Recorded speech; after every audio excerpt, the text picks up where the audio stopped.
म चाहिँ आन्दोलनबाट आएको मान्छे हो क्या। बालनजीले त्यो गर्नु भएको छैन होला, अब गर्नुपर्छ उहाँले। कुलमानजीलाई चाहिँ म 100 दिन्छु, अब सरकारलाई त भन्दिनँ। ओली सरकारलाई कति हो? त्यो नभनौँ। त्यो राजावादी होस् या गणतन्त्रवादी होस् या जोसुकै होस् होइन, त्यसरी चाहिँ तपाईँको चाहिँ नि निर्मम हत्या जुन गरियो त्यसको चाहिँ मैले एकदमै धेरै विरोध गर्छु। अब जबरजस्ती हुल्दिनु, अब जबरजस्ती हुलेर कसरी चल्छ त भोलि? जबरजस्ती चल्छ त? चल्दैन होइन, मिलेर मात्रै चल्छ क्या सिस्टम चाहिँ। जबरजस्ती भयो होइन, त्यसले गर्दाखेरि त्यो नहुनुपर्ने थियो। अब जबरजस्ती हुल्दिनु, अब जबरजस्ती हुलेर कसरी चल्छ त भोलि? जबरजस्ती चल्छ त? चल्दैन होइन, मिलेर मात्रै चल्छ क्या सिस्टम चाहिँ। जबरजस्ती भयो होइन, त्यसले गर्दाखेरि त्यो नहुनुपर्ने थियो। सधैँ जस्तो तपाईँ खुलेर बोलिराख्नु भएको छ। होइन होइन, खुलेरै बोलिरहेको छु। बजेटको के अङ्कुश त होइन होइन होइन होइन, त्यस्तो होइन। के छ र बजेट त म त माग्छु, माग्ने मेरो काम हो होइन। त्यो मैले पर्सनली होइन होइन, पर्सनल्ली तपाईँको छैन, मैले मेरो घरको लागि, मेरो व्यक्तिगत जीवनको लागि होइन। म जुन ठाउँको के अरे प्रतिनिधित्व गर्छु, नेतृत्व गर्छु, त्यो ठाउँको मान्छेहरूको लागि मैले चाहिँ नि विकासका मागहरू लिएर म वर्षमा एकचोटि आउनुपर्छ र इनफ्याक्ट 2-3 चोटि भनौँ न फलोअपमा पनि म आउने गर्छु घरिघरि। त्यही चिज हो। जस्तो सरकारले विद्युत प्राधिकरणबाट चाहिँ कुलमान घिसिङलाई जसरी हटायो यो विषयमा पनि सरकारको व्यापक विरोध छ के? तपाईँ एउटा जनप्रतिनिधिको हिसाबले जनविरोधी काम भयो भन्दै गर्दा तपाईँको राय के छ? उहाँ सेवानिवृत्त भएर जाँदै हुनुहुन्थ्यो होइन, उहाँलाई त्यसरी चाहिँ नि अब गलत हत्याएर निकाल्नु नहुने भन्छु म चाहिँ। र उहाँले नराम्रो काम गर्नुभयो भन्ने कुनै नेपालीले भनेको छैन होइन, सिवाय अब त्यस्तै अब राजनीतिक अभिष्ट पुरा नभएका अब त्यो आफूले चाहिँ नि अब यो गराउनु खोजेको कुराहरू उहाँले मान्नु भएन होला होइन। कतिपय उद्योगको चाहिँ नि अब त्यो बक्यौता मिनाहा गरिदिनु भनेर चाहिँ निर्देशन आएको कुराहरू उहाँले मान्नु भएन होला। त्यसले गर्दाखेरि हामीले भनेको नमान्ने भनेर चाहिँ त ठुलो कि म ठुलो भन्ने कुराले होइन त्यसले चाहिँ उहाँलाई हटाउनु भयो मैले बुझ्दा चाहिँ। नगर्नुपर्ने थियो। अब यो सरकारले चाहिँ अहिलेको सरकारले जुन एउटा गलत कदम त्यहाँ चाहिँ उठाउनु भएको छ उहाँले, त्यसलाई सच्याउनु पर्छ भन्छु म त भन्छु। तर उहाँहरू अब सचिन हुन्। सरकारप्रति तपाईँको के छ भनाइ? यसपालि त मैले केही लिएको छुइनँ होइन, त्यस्तो जिन्सी केही पनि छैन। सरकारलाई के छ तपाईँको सुझाव? सुझाव त त्यही हो, अब लोकतन्त्र फिल भएको छैन। म त बारम्बार त्यही भनिरहेको छु होइन। अब म भोलि सिंहदरबार जानुपर्ने, त्यहाँ पनि अब मैले झन्डै सेटिङ गरेर जानुपर्ने खालको स्थिति है। भन्नुको मतलब अब कसको चाहिँ नि होइन, अब मै जस्तो मान्छेलाई त त्यो हुन्छ भने मैले भन्छु नि सर्वसाधारण मान्छेले मन्त्रीलाई भेट्न सक्छ।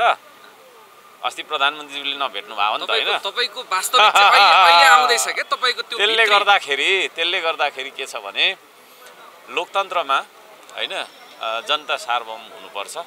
जनता नै सार्वभौम हो, पार्टी होइन है। र जुनसुकै पार्टीबाट हामी इलेक्टेड भए पनि हामी जनताको प्रतिनिधित्व गर्ने ठाउँमा पुगिसकेपछि त्यहाँनिर पार्टीगत लबिङ, पार्टीगत सेटिङ होइन, पार्टीगत पक्षधर्ता भन्दा माथि उठेर हामीले इन कमन काम गर्नुपर्छ होइन। त्यो मेरो सुझाव हो। त्यो नभएकै कारणले आज राजतन्त्रको माग भइरहेछ क्या यहाँ। त्यो कामै नगर्दैन छ यिनीहरूले भनेर चाहिँ अहिले मान्छे सडकमा अब जो जति राजतन्त्रको पक्षमा हुनुहुन्छ उहाँहरू पनि नेपाली नागरिक नै हुनुहुन्छ होइन। कुनै उता पाकिस्तानबाट, बङ्गलादेश, श्रीलङ्काबाट आएको मान्छे त होइन। त्यसले गर्दाखेरि अब त्यो कसरी चाहिँ त्यो लहर सिर्जना भयो त होइन। हिजो चाहिँदैन भनेर तिनै जनताले विधा दिएको व्यवस्थालाई फेरि तिनै जनताले फेरि ल्याउनुपर्छ भनेर आज सडकमा आन्दोलन किन गरिराख्नु भन्दाखेरि अब गम्भीर रूपमा समीक्षा गर्नुपर्छ दलहरूले होइन। जो चाहिँ सत्तामा हुनुहुन्छ उहाँहरूले है गम्भीर रूपमा एकदम कोठामा 1 महिना हुन्छ कि 2 महिना हुन्छ कि उहाँहरू गुफाइ बसेर समीक्षा गर्नुपर्छ। र यो हाम्रो मिस्टेक रहेछ। यो चाहिँ नि अब जस्तै अब हामी पनि एउटा आलोचकै भनौँ न ल होइन, आलोचनात्मक समर्थक भनौँ न होइन, हामी गर्छौँ समर्थन पनि गर्छौँ तर आलोचना अलि धेरै हुन्छ। हामी जस्तोले भनेको कुराहरू सुन्नु पर्यो नि त। बालनजीले भनेको कुरा सुन्नु पर्यो होला, हर्क साम्पाङले भनेको कुरा सुन्नु पर्यो होला, कुलमान घिसिङले भनेको कुराहरू सुन्नु पर्यो होला होइन। यी कुराहरू सुन्नु पर्दैन होला त। ती कुराहरूभित्र केही कुरा चाहिँ छ क्या। अब त उहाँहरूले हामीले जे गर्यौँ त्यही ठिक छ भनेर अगाडि बढ्नुहुन्छ भने भोलि फेरि आउनु पनि सक्छ फेरि गइसकेको व्यवस्था। त्यही त तपाईहरु जस्तो गणतन्त्रको सुन्दर फूलहरु चाहिँ अहिले संकटमा परेको बाहिर चर्चा छ र त्यस्तै देखिन्छ कि अब रवि लामिछाने पानी नपाएको हैन तपाई पानी नपाएर छटपटेको अब यता बालेन शाह आफ्नै हैन प्रमुख प्रशासकीयको एउटा को ल्याउने भन्ने विवादमा यो झमेलामा पर्नु भएको छ तपाईहरु नै यो झमेलामा चंगुलमा पर्दै गर्दाखेरि यो व्यवस्था प्रश्न त अझै उठेको छ नि हैन छ त त्यही त भनेको त हामी भनेको चाहिँ कस्तो भने प्योर एउटा स्वतन्त्र नागरिकको स्वतन्त्र नेपाली जनताको प्रतिनिधित्व गर्छौं क्या कुनै दलमा छैन नि त त्यसले गर्दा मलाई के भन्छ मेरो नेताले मैले आज यो बोल्दा मेरो कार्यकर्ता भोलिबार रिसाउँछ कि भन्ने छैन जे हामी देख्छौं जे हाम्रो अनुभूति छ त्यो अनुभवको हिसाबले हामी बोल्छौं है र जे मैले बोल्दै छु नि यही हो जनताले अहिले बोलिरहेको कुरा जस्तो मलाई चाहिँ लाग्छ है त्यो भ्यू पोइन्टबाट हेर्छु अब हामीले बोलेको कुरा चाहिँ अब उहाँहरूले सुन्नुहुन्न भन्नुको मतलब आम पब्लिकले बोलेको नसुनेको त्यसो हुँदाखेरि चाहिँ पब्लिकले रुष्ट हुनुहुन्छ हैन पब्लिक रुष्ट भएर मैले भन्दैछु त गइसकेको व्यवस्था आउनु पनि सक्छ अहिले यो बालेन शाहको जुन संकट आइपरेको छ नि यो विषयमा तपाईको धारणा के छ उहाँको कुरा सुन्दाखेरि अब प्रमुख प्रशासकीय अधिकृतले चाहिँ नि अब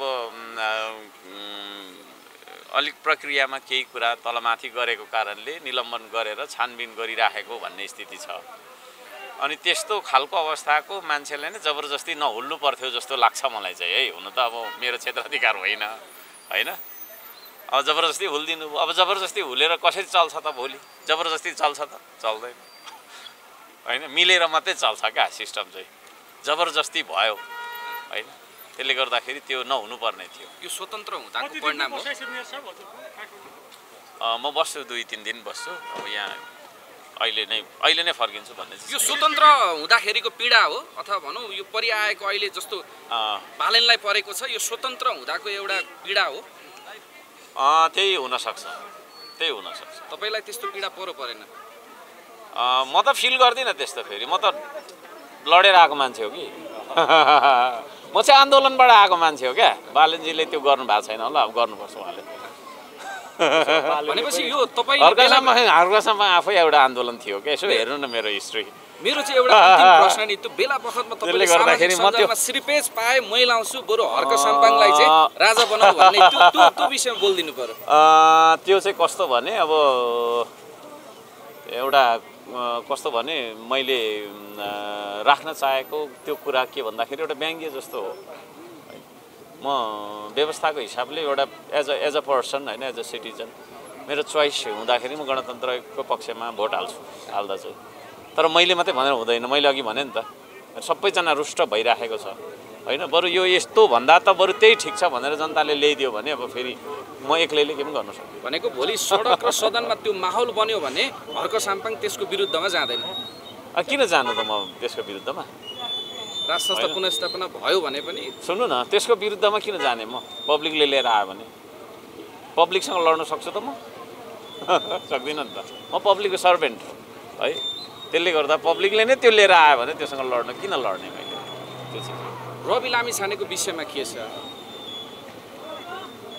त्यो विषयमा त के बोल्नु होला र हो उहाँ जान्ने बुझ्ने मान्छे म भन्दा ठुलो मान्छे उहाँ एउटा ठुलो पार्टीको सभापति हैन उहाँबाट चाहिँ मैले सिक्नुपर्ने होला मैले के बोल्नु र उहाँलाई अब के भइरहेछ भन्ने कुराहरु छ त्यस्तै नै देखिन्छ अब खै के हो हैन उहाँले अब कसुर गर्नुभएको हो कि होइन कि हैन अब न्यायालयले हो र नै त्यसो गरेको हो कि त्यो पत्रकारको अस्ति हत्या पनि त्यसको बारेमा अलि सानो हजुरको विचार राख्दिनु त्यो त नगर्नु पर्ने हो हैन पत्रकार भन्ने बित्तिकै तपाईहरु भनेको हेर्नुस् उज्यालो हो म चाहिँ त्यो भन्छु हैन पत्रकार छैन भने कुनै पनि कार्यक्रम कुनै पनि घटना जेसुकै भनौं न विकासका योजना केही कुरा पनि तपाईको सार्थक बन्दैन किनभने इन्फर्मेसन भनेको सबभन्दा ठुलो कुरो हो अब त्यो इन्फर्मेसन एक्सचेन्ज गराउने एउटा माध्यम पत्रकारलाई नै त्यो राजावादी होस् या गणतन्त्रवादी होस् या जोसुकै होस् हैन त्यसरी चाहिँ तपाईको चाहिँ नि निर्मम हत्या जुन गरियो त्यसको चाहिँ मैले एकदमै धेरै विरोध गर्छु हैन त्यो गर्नु हुँदैन तपाईको चाहिँ नि पत्रकारले हैन जे हो सत्य तथ्य निकाल्नुपर्छ पोलिटिकली बायस पनि हुनु हुँदैन र त्यस्ता पत्रकारलाई तपाईको चाहिँ त्यो खालको दुर्व्यवहार त के भन्ने अब त्यो हत्या नै भयो अब छानबिन गर्नुपर्छ है निष्पक्ष छानबिन हुनु पर्यो त्यो पनि फेरि होइन। अनि निष्पक्ष छानबिन गरिसकेपछि अब दोषी को हो त्यसलाई चाहिँ कारबाही गर्नुपर्छ। जस्तो यो मिसन 84 को चर्चा चल्दै गर्दा हर्क साम्पाङले पनि दल खोल्ने र त्यही अनुसार मिसनमा चल्ने। मिसन 84 त छैन, मेरो त मिसन 84 छैन। मेरो चाहिँ मिसन टुडे मिसन राइट नाउमा हिँड्छु होइन। मिसन 84 छैन। पार्टी खोल्ने चाहिँ के हो? सल्लाह गर्दैछौँ हौ। भनेपछि सल्लाह गर्दैछौँ, पार्टी खुल्न सक्छ। सल्लाह गर्दैछौँ। अब त्यो सल्लाह टुङ्गोमा कहिले पुग्छ अब। पार्टी खोल्ने विषयमा मेरो एउटा प्रश्न, जस्तो तपाईँले काठमाडौँ आएर यहाँका केही इन्टेलेक्चुअल व्यक्तिहरूसँग पार्टी बनाउने विषयमा छलफल गर्नुभयो, मिटिङ गर्नुभएको छ। ती व्यक्ति नै अहिले राज संस्था ल्याउनु पर्यो भनेर सडकमा आएका छन्। त्यस्तो के भन्नुहुन्छ? त्यस्तो छ? थाहा पाउनु भएको छैन? मैले थाहा थिएन, मलाई थाहा थिएन। फेरि म एकदम बिजी हुन्छु कि। स्वागत नेपाल। तपाईँले उहाँसँग स्वागत नेपाल। स्वागत नेपाल। स्वागत नेपाल। तपाईँको एकदमै नजिकको मित्र स्वागत नेपाल त राज संस्थाको पक्षमा हुनुहुन्छ। उहाँ चाहिँ त्यस्तो हुनुहुन्छ होला होइन। त्यो फेरि उहाँको पर्सनल हो है। कहाँ भोट हाल्दैन। तपाईँसँग पार्टी खोल्ने सल्लाह भइसक्यो। सँगै होइन सहकारी गरेर अगाडि जाने भन्ने थियो पार्टीमा। एक दुईचोटि भेट्नु नि भएको। भेटेको हो। अब उहाँ खुलेर बोल्नु भएको छैन। खोइ कोन त किन हो। भनेपछि सरलाई के मेसेज छ? महानगरमा तोडफोडमा पनि तपाईँले भन्नुभएको थियो तपाईँ निकै सोझो हुनु पर्यो, सोझो हुनुभयो, अब बाङ्गिनु पर्यो भन्नुभएको थियो नि। के भन्नु खोज्नु भएको छ? उहाँ सोझै हुनुहुन्छ होइन। के अरे हामी चाहिँ अभियान र आन्दोलनबाट आएको मान्छे हो कि, त्यसले गर्दाखेरि हामी अलिक बाङ्गै छौँ। म चाहिँ बाङ्गै छु। धन्यवाद।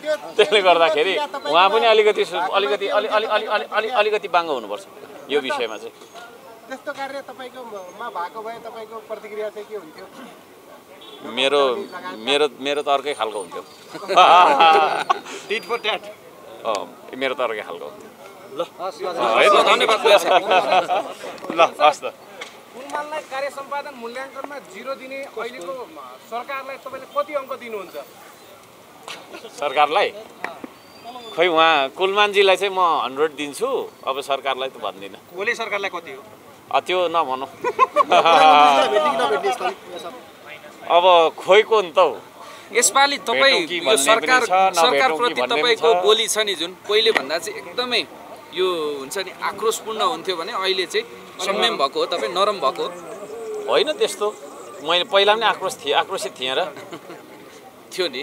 गाग्रे लिएर आउँदा त्यो त्यतिखेर त्यो त्यस्तै थियो नि त मनोविज्ञान। सिंहदरबार छिर्ने अहिले चाहिँ यो टाइम सहज नै हुन्छ? सामान्य रूपमै जानुहुन्छ?